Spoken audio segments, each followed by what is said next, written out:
बॉलिवूड आघाडीचा नायक सैफ अली खान याच्यावर मध्यरात्री त्याच्या घरामध्येच हल्ला करण्यात आला। ही बातमी बाहेर आली आणि देशभरात एकच खळबळ उडाली। या हल्ल्यात सैफवर एकूण 6 गंभीर वार करण्यात आले, त्यात तो रक्तबंबाळ झाल्याचेही सांगण्यात येत आहे।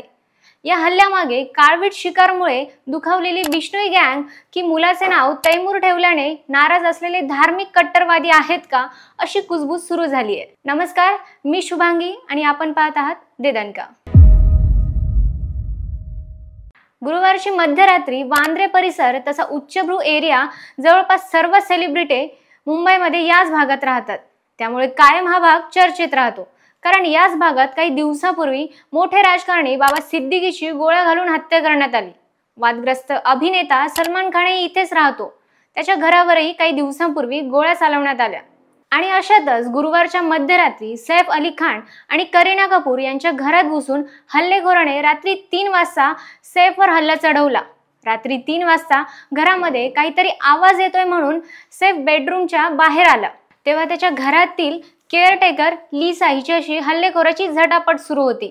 सैफने हल्लेखोराला शांत करण्याचाही प्रयत्न करत होता, परंतु पिक्चरमध्ये दे दनादन हाणामारी करणारा, धाडधाड गोळ्या चालवणारा सैफवर मात्र प्रत्यक्ष जीवनात हा हल्लेखोर भारी पडला।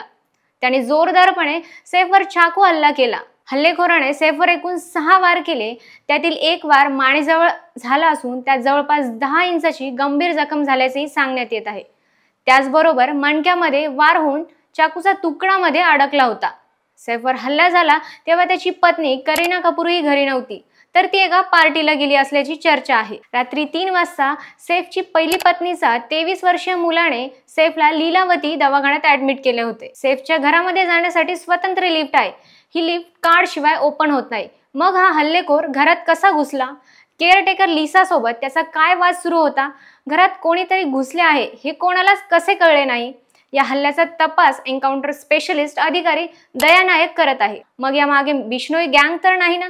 त्याचबरोबर सैफ आणि करीनाचा मुलगा तैमूर ह्याच नावावरून धार्मिक कट्टरवादीही नाराज असल्याचे बोलले जाते। या सर्व बाबींचा विचार तपासामध्ये करण्यात येणार असल्याचे सांगण्यात येत आहे।